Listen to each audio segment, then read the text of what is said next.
हिंदुस्तान को दहलाने की बड़ी साजिश नाकाम कर दी गई है। जम्मू के नगरोटा में सेना, सीआरपीएफ और पुलिस ने एनकाउंटर के बाद जैश के 4 आतंकवादियों को ढेर कर दिया है। सुरक्षा बलों ने आतंकवादियों से 11 AK-47 राइफलें, 3 पिस्टल बरामद की हैं। आतंकवादियों के पास से 29 हैंड ग्रेनेड भी बरामद हुए हैं। सुरक्षा बलों ने 6 UBGL मोबाइल फोन, कैंपस और पिट्ठू बैग भी बरामद किया है। आतंकवादियों से एनकाउंटर में बरामद किया गया ये हथियार अब तक का सबसे बड़ा जखीरा माना जा रहा है और जिस तरह से ये एनकाउंटर हुआ है, इसने कई बड़े सवाल भी खड़े कर दिए हैं। और इसी पर चर्चा करने के लिए हमारे साथ मौजूद हैं पूर्व सेना अध्यक्ष और केंद्रीय मंत्री जनरल VK सिंह। सिंह साहब, आज जिस तरह से हमारे सैन्य बलों ने आतंकवादियों को ढेर किया है, हम इसे किस नजरिए से देखें? क्या पाकिस्तान लगातार ये कोशिशें कर रहा है कि हिंदुस्तान में और खास करके जम्मू कश्मीर में आतंक के कारोबार को फैलाने की पूरी कोशिश की जाए? देखिए, सबसे पहले तो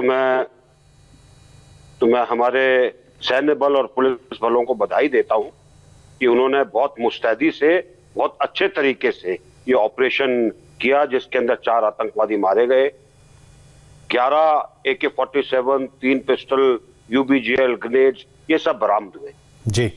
एक चीज को दर्शाता है कि पाकिस्तान पूरी कोशिश कर रहा है कि किस तरीके से कश्मीर में दोबारा कुछ ऐसी कार्रवाई की जाए जिससे लोगों को लगे कि वहां पे अस्थिरता है। खासकर अब जबकि DDC के इलेक्शन होने वाले हैं जी, तो ये उनकी एक पुरानी रणनीति रही है कि जब भी इलेक्शन का समय आता है उसके अंदर वो अड़चन डालने का प्रयास करते हैं।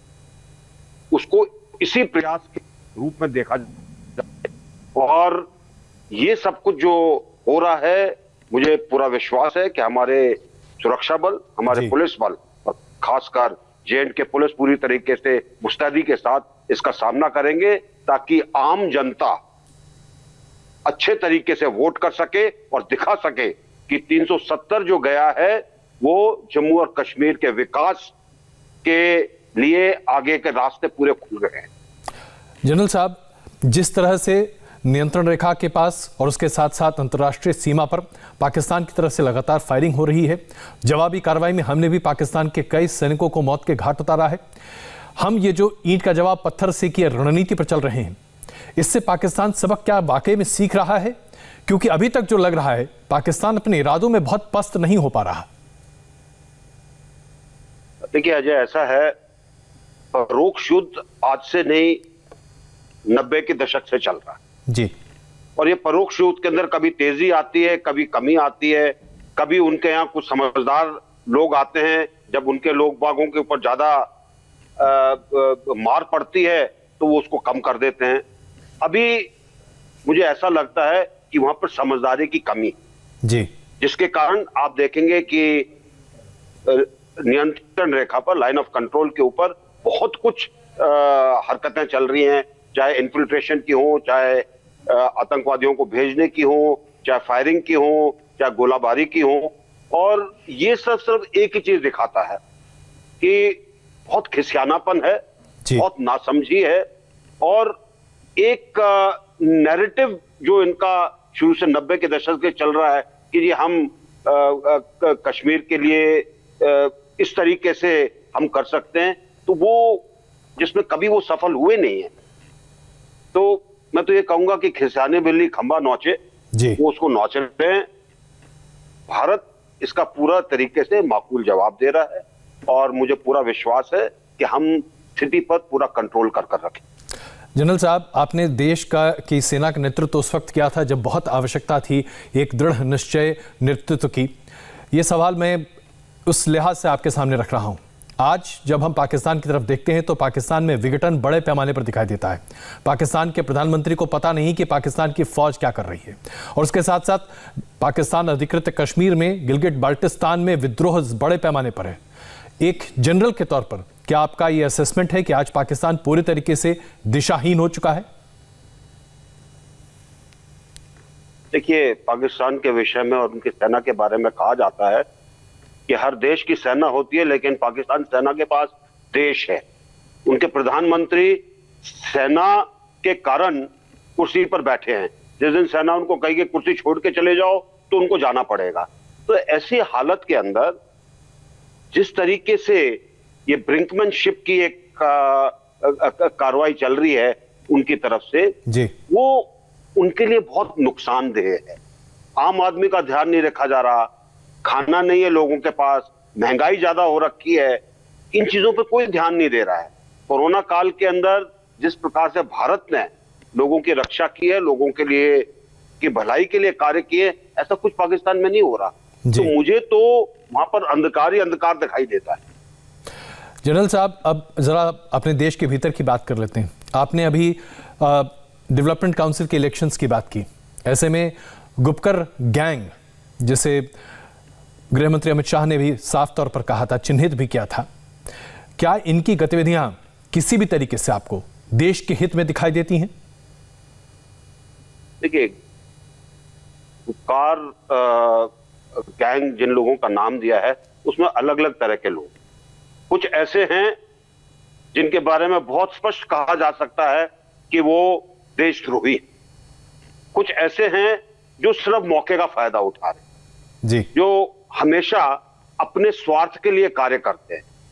तो इसमें सब तरह के लोग सम्मिलित हैं और मैं ये मानकर चलता हूं कि जो लोग देश के प्रति वफादार नहीं हैं, सिर्फ अपने बारे में सोचते हैं, उन लोगों को बिल्कुल अलग अलग करना जरूरी है। क्या आपको नहीं लगता कि वक्त आ गया है कि ऐसे लोगों को बड़े पैमाने पर पूरे देश में न सिर्फ एक्सपोज किया जाए, बल्कि हर तरह की उनकी राजनीतिक गतिविधियों पर भी रोक लगाने की पूरी कोशिश की जाए, भले ही उन्हें पूरे तरीके से नजरबंद करने की जरूरत क्यों ना आन पड़े, क्योंकि खुले में ये लोग कहीं ज्यादा घातक हैं। देखिए, ऐसा है कि